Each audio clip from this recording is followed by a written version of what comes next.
Hey, what is up, guys? 10VivMan here, and let me tell you, it's been a long time since I've uploaded, and I apologize for that. It's a lot of factors because of that, and I won't discuss that here per se, but yeah, a lot of stuff's gone on, and I'm actually home alone right now, so I might as well try to do a little update video and a little bit of a discussion video.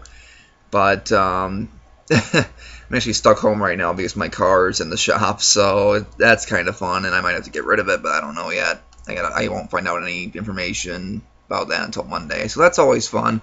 But back to the meat of the bones. This is a more Pokemon-related, stuff. So just wanted to go over my thoughts on some of the new Pokemon and their abilities. We've gotten some really interesting abilities so far revealed, and that could really shake up competitive play, in my opinion. So we'll see how that goes. I also want to discuss how the Zygarde forms might work. There's a little bug flying around, sorry. But, get out of here. But, yeah, so we got the starters, Rowlet, Litten, and Popplio. And I'll admit that I really didn't like it. It got really dark. I'm sorry about that. Well, I'm a little lighter, but it's dark. Oh well. But I originally was what was it? I was really more Team Litten, but I really have grown to like Popplio as of late. I really didn't like Popplio to start, but I'm liking it. I'm liking it a lot. So I might go with that for one game, and then I'm probably gonna do. I like Rowlet the least, but I might use Rowlet, but I'm not sure yet. I really don't know. But they're all really interesting, and, they look fun to use, and I can't wait to see what they evolve into, really. And then, I'm just going down the list. This is as of July 16th, 2016, just so you guys know. Because I don't know when I'm going to even upload this. But, next up is Rockruff, which is a rock-type dog, and I'll admit, it's weird. You'd think it'd be at least a normal rock type, but we have a pure rock type dog. Weird. But then again, Growlithe's a pure fire dog as well, so I don't know. But Keen Eye and Vital Spirit for its abilities, nothing too special there. And then we have Komala, which is our first koala Pokemon, and it's a normal type, and it has the new ability called Comatose, which this ability protects the Pokemon from all status conditions other than sleep, which is actually pretty interesting because it protects you from Will-O-Wisp, protects you from Toxic, protects you from Scald Burns, Steam Eruption Burns if you're facing a Volcanion, and yeah, that's pretty interesting. Now, they did show a little bit of footage in the trailer for Komala, in that, I think it was a Koro trailer, and they showed that in its status screen it was not asleep, so it doesn't stay asleep. It's an active Pokemon. It's just, the only status it takes is sleep, so it's not a permanent sleep mode. It's just an ability that protects it from all status other than sleep. Alright, but that sounds interesting. I'm kind of interested to see if that'll evolve. I'm predicting Rockruff will evolve into more of a werewolf kind of Pokemon. I'm expecting Rock Dark, but we'll see what happens. Next up is Pikipek, which was actually the first Pokemon we saw when Sun and Moon were revealed in that wireframe. Normal flying type, your generic regional bird.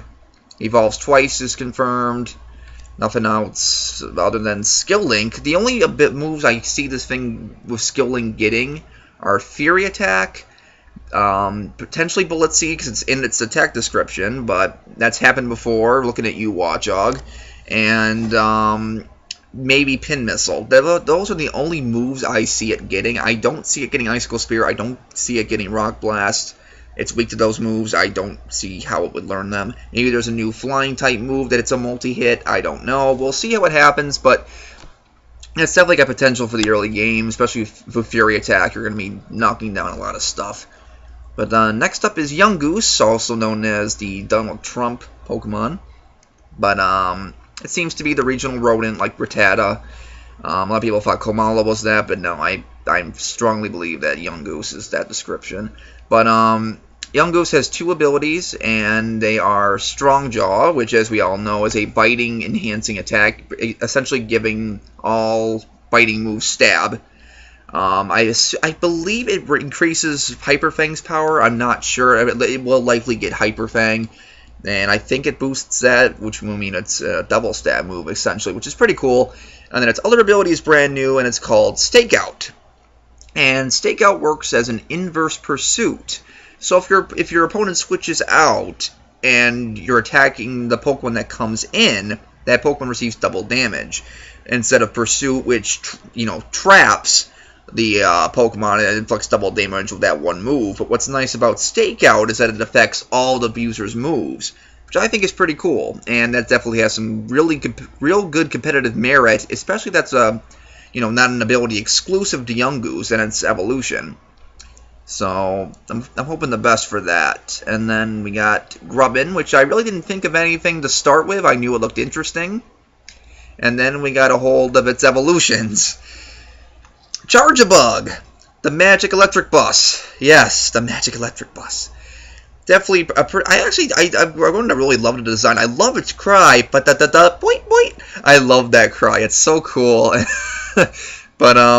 But yeah, it's got a pretty cool ability called Battery, which works as a kind of like a plus minus, I would say, because it raises special attack of an ally Pokemon. Of course, it's not limited to plus or minus users, which is pretty nice. So Battery, I feel, has some interesting stuff. But then its final evolution, known as Vikavolt, is the real MVP because it looks so sick, so awesome. If you do not like this Pokemon, you are not a Pokemon fan. I am sorry. That thing is sick. And of course, Bug Electric, it's got Levitate for its ability, and which is pretty cool. I mean, a lot of people don't like Levitate on it, but it's a ground immunity. It's immune to spikes, toxic spikes, and sticky web.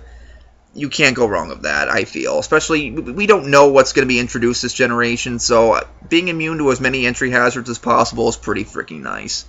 And the evolution line isn't seeming like a Caterpie line or a Weedle line or a Wurmple line. It's seeming more of a Sewaddle and Venipede line, which is huge because these Pokemon... Vikavolt definitely seems like at least a base stat 500 total.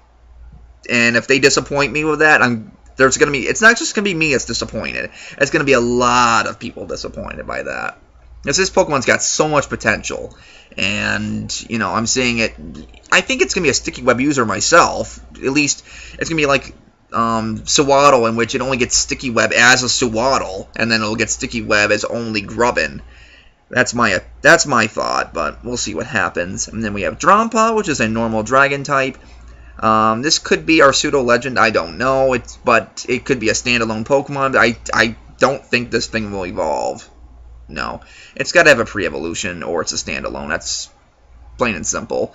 But it's got Sap Sipper, which is very similar to Goomy. That's why I have a feeling it's going to be a pseudo-legend. But I doubt it. I really don't think it will be, but we'll see. Sap Sipper gives you a grass immunity and raises your attack stat if you're hit by a grass move. And then has a new ability called Berserk, which will raise your special attack by a stage when you're down to 50% of your health, which is interesting. Could make for some cool substitute sets. And of course, normal Dragon typing is brand new. No one other Pokemon's had that type. Gives you fire, water, grass, electric resistances, and a ghost immunity, even though you're weak to fighting, fairy, dragon, and ice. But, it's pretty cool. I think it's a cool typing. It's a pretty cool Pokemon. A lot of people don't like it, but it's growing on me a lot. And then we got Bruxish, which is... A lot of people thought that was fake when it was first revealed. But it's a water psychic type, so Slowpoke, Slowbro, and Starmie, and Slowking. But Bruxish is, it's very interesting, and it has two abilities. One is actually Strong Jaw, which you can see from its teeth is Strong Jaw. Now, what's interesting to me is that there is no biting-based move that is either water or psychic. So what I assume is that there will be a new move introduced that's either one of those typings. Because if it's not, it's going to be a useless ability. Plain and simple. Because it's not going to... it'll get stab on Fang moves, but it really depends on if it's a physical attacker. Water psychic types are usually special, but, we'll see what happens. And then, of course, the main thing that people want to know about is its signature ability, Dazzling, which protects the Pokemon from all priority attacks, which is huge. Priority is so prevalent in the current, just general, and any metagame you play. You have Talonflame's Brave Bird, you have Scissor's Bullet Punch, you have, what else? Diggersby's Quick Attack, you have Dragonite's Extreme Speed, Zygarde's Extreme Speed. There's a bunch of other, you know, other stuff you could say of it. I mean, it really depends on what tier it's going to be in, depending on its stats, if it gets an evolution. It might. There could even be a pre-evolution to it. I don't know. We'll see what happens. But, yeah, Bruxish definitely has some potential, I feel. It's cool.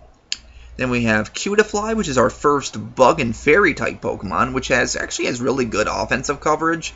I think with those 2 stabs alone, defensively, not that great, honestly. I mean, you get a 4 times fighting resistance, and a dark resistance, and dragon immunity, but honestly, I don't feel like being weak to fire, flying, rock, and poison and steel. There's just so many common weaknesses, which I think are going to hamper the Pokemon and its likely evolution. Only ability worth noting, it's got Honey Gather, which is useless, and it has Shield Dust, which protects it from secondary effects, like, say, Skull Burns.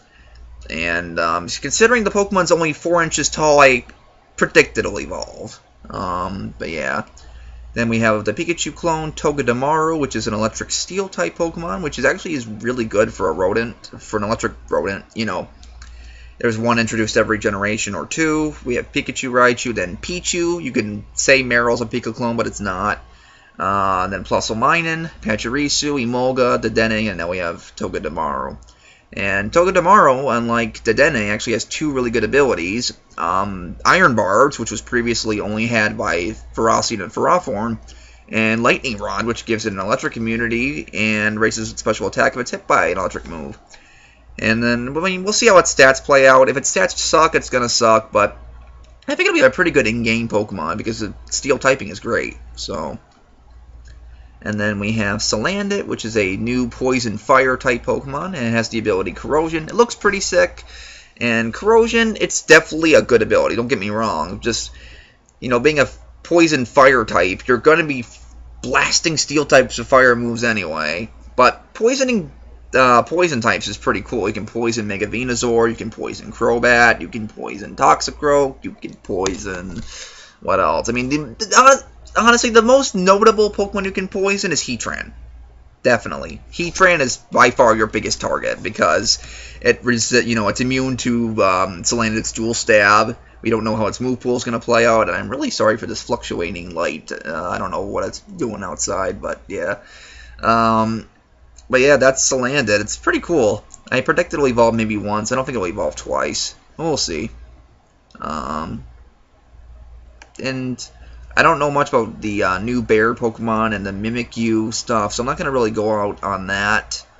But then we have Tapu Koko, which is one of the Deity Pokemon. And its electric Surge ability is really cool because it creates electric terrain, and we've never had that really seen in competitive play. It protects Pokemon on the ground from sleep, and it raises electric power by 50%, which is really cool, honestly, and it's going to be a really cool ability. And a lot of people I've been seeing a lot of videos on the subject, and people seem to forget that it's not weather. It's a whole separate entity. So you can stack Electric Surge with Rain and drop some Nuclear Thunders. Yeah, that's pretty dope. Pretty dope. But yeah, Tapu Koko's definitely got potential, I think, and I mean, I don't know if it's going to go physical or special. It's a fairy type. I mean, who expected fairy out of this thing?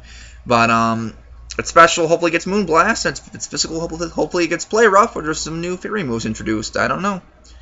Then, you know, Solgaleo, Lunala. Solgaleo's awesome. Lunala, I want. Moon's going to be probably my main version, because I really like Lunala. I'm really hoping Lunala has a good move pool. I expect it to get Moonblast. Moongeist Beam, I'm really hoping will be a ghost move. Obviously, I think Sunsteel Strike for Solgaleo will be a steel-type attack. It might get some fire moves, but they won't be stab. I mean, it is a sun Pokemon. I understand why it's not a fire type, but it should get maybe a few fire type moves. I don't know. Then finally, of course, we got Magearna, which is really cool. It's got an ability called Soul Heart, and it gives it it's like a special variant of Moxie, where it'll raise special attack when a Pokemon on the field goes down.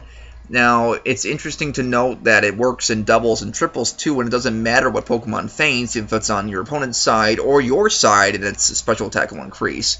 So I'm wondering if Moxie will be modified to get the same effects. I don't know. We'll see what happens when the games are released. And then, of course, it's got that really cool signature move, Fluor Cannon, which I'm assuming is a fairy-type move. And I've heard rumors that's a fairy Draco Meteor. We'll see. I don't know. But, and then I finally want to talk about the Zygarde forms. Now that we know new details about it, and the fact that it's saying that cells are found all over the Alola region, I'm assuming you get, like, you start out with 10% Zygarde, and you can build it up as you go. And, you know, because when I first saw Complete Zygarde, I was assuming that as a result of that, I forgot what it was called before the American name was revealed, but the ability that was the only way to get Complete Zygarde, and I was very disappointed by that. But this new light kind of implies that it'll build up to eventually getting the Complete Zygarde as a standalone, because as it was revealed, 10% Zygarde can either have Aura Break or Power Construct, and of course 50% Zygarde can have Power Construct as well. And when it gets to that low HP, it'll transform into Complete, which is really cool in my opinion. And I can't wait to use it. I've heard a lot of rumors that Zygarde Complete will just have double base stats everywhere, which will make the thing broken as hell. But yeah, I don't think it'll be that broken, but it's definitely got potential. Kind of cool. The Zygarde line has 4 signature moves. You have Land's Wrath, 1,000 Arrows, 1,000 Waves, and Core Enforcer, which is really cool. I'm assuming Core Enforcer is Zygarde Complete exclusive.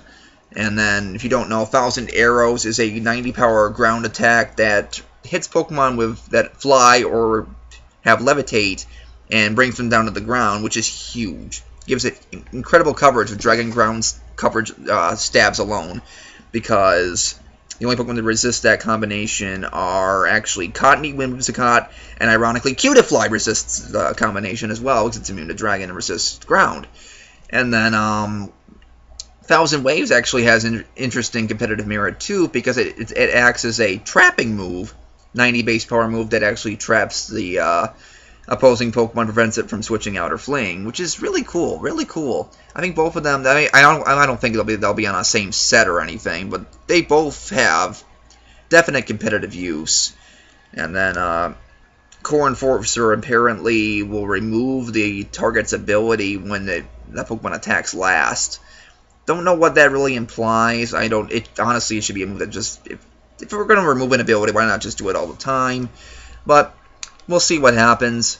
But yeah, Sun and Moon hype is full. It's lit. It's litten. So but that's, yeah.